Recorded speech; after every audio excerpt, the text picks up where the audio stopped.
Hello guys! Hello Taurus! Welcome dito sa aking channel. Kapalar na 888. Welcome.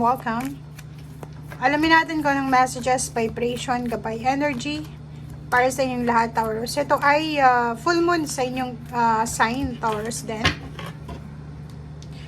Starting May 7 siya. So starting May 7, ito yung pwedeng emosyon or pwedeng ito yung mararamdaman mo. Okay? So, first card natin is don't let pride get in your way. Full moon in Leo. Second is don't let your past hold you back. And new romantic cycle begins. Taurus. Iwasan mo daw na masyado kang ma-pride sa simula ng May 7, 2024. So, ibig sabihin, siguro iwasan natin yung ego na sobrang taas ng ego. Ano ba yan? Ikaw lang yung makakaalam kung bakit ito yung mensahe sa'yo ng baraha. So, don't let pride get in your way. Diba? So, full moon in Leo. Kasi yung mga Leo, diba, meron silang mga pinaglalaban. Minsan kahit mali sila sa reasoning or mali sila talaga sa buhay, inilalaban talaga nila. Ayaw nilang magpatalo. So, dito, yun ang sinasabi ng baraha na huwag kang gagaya sa Leo na kahit mali na, pinaglalaban pa rin yung mali. Okay? Don't let your past hold you back. Move on ka na. If maraming mga past issues, mga past trials, or mga negative or emotional damages sa past mo, kailangan mo nang i-let go siya. Okay? Relationship, guys, new moon in Libra.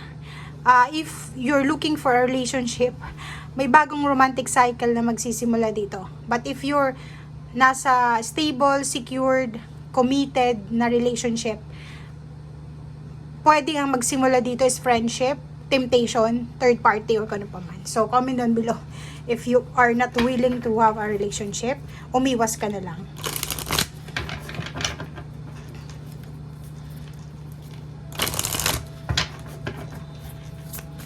And kailangan mo din daw timbangin kung ang relationship na to na gustong pumasok sa buhay mo is karapat-dapat ba or kailangan mong umiwas. Okay. So, new moon in Cancer and new moon in Aquarius. So, yun. Sinasabi ng baraha na simula ngayong May 7, kailangan mong mag-relax daw. Okay? Kailangan mong mag-relax. Kailangan mong mag-focus sa kalmadong pamumuhay. Umiwas tayo sa gulo, umiwas tayo sa stress, sa negativity, and buksan mo ang puso mo sa mga pagbabago. Kung ano man tong pagbabago sa buhay mo, na gusto mong mangyari sa buhay mo, try mo lang, baka ito na yung tamang panahon, baka ito na yung tamang pagkakataon para dyan.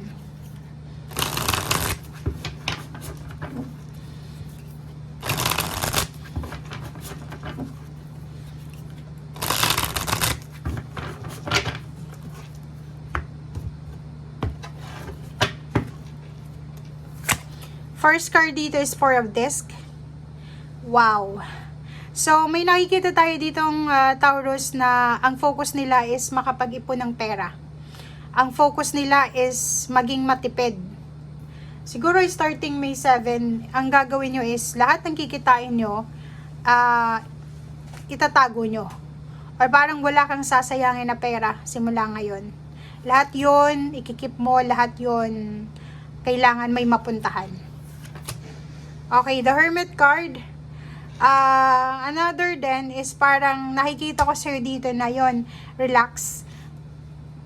Starting May 7, bago ka gumawa ng isang decision making or paano man tong desisyon, kailangan mong pag-isipan ng mabuti. Kailangan mong ipag-pray, i-meditate yan, i-invoke yan sa archangels. Yun, pag-isipan ng 10 beses bago ka gumawa ng desisyon. Kasi parang nakikita ko sa'yo dito na maraming pera ang dumating sa buhay mo. Maraming financial success ka na naranasan from your past.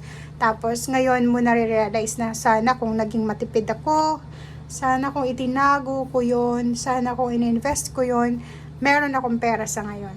Okay? Ten of Swords, may mga emotional damages ka talaga from your past. So ito siya. Don't let your past hold you back. 10 of Swords. Kailangan mo nang mag-move on. Kailangan mo nang umalis dyan sa sitwasyon na alam mo na damaging na siya. Sinasabi ng 10 of Swords dito na kailangan mo nang tapusin ang dapat tapusin. Kailangan mo nang i-welcome yung new beginnings para makaraos ka na, para makausad ka na sa next level, next step.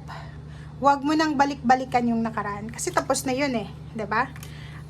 Sinasabi ng Veracity dito na maraming choices, maraming desisyon na posible kang gagawin, but make sure na sumunod ka sa kung ano yung sinasabi ng iyong intuition or ng instinct mo. 4 of Cups, naghihintay yung iba sa inyo dito. It's either naghihintay ka ng message, naghihintay ka ng relationship, or naghihintay ka ng support of financial, or naghihintay ka ng confirmation. Basta naghihintay ng suporta ito, okay? It's either naghihintay ka ng, ano ba hinihintay mo? Graduation, celebration, or kano pa man. Oh, yun na nga, 6 of Disc. Naghihintay yung iba sa inyo dito, Taurus, ng tulong pinansyal. Pwedeng umutang ka ng pera sa bangko or sa isang tao. And until now, wala pa ring development. Or pwedeng naghihintay ka na makabayad ka sa utang. Parang ganun. So, marami kang hinihintay dito. Chariot. Meron din ditong naghihintay ng travel. Pwedeng naghihintay sila ng travel.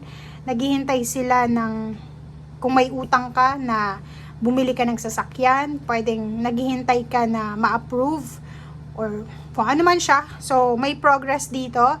Merong stability sa money. Yun yung parang hinihintay mo, victory and success. And freedom. So, on the way na yung freedom sa'yo, kaso lang, kailangan mo maging patient. So, may nakikita tayo ditong Taurus na nandun siya sa waiting time, waiting area, 'di ba? Parang estudyante to, malapit na siyang makapagtapos ng pag-aaral. So, buwan na lang siguro or days na lang tapos na siya. So, eto yung hinihintay niya sa ngayon. Okay? Na kung kailan yung end ng school or yung graduation. Yung iba din, retirement, kasi balance na to eh. Naghihintay sila kung kailan sila mapopromote, magre-retire, mag-e-end yung contract, kung kailan sila makakabili ng plane ticket pauwi ng Pilipinas, kung kailan sila lilipat ng bahay, or kung kailan sila makakaalis doon sa commitment nila. So, meron ditong training, seminars, di ba pag nagsiseminar ka 7 days, 12 days, or kung ilang mga araw yan, so naghihintay ka kung kailan ito matatapos. Okay guys, so thank you for watching and see you again. Bye!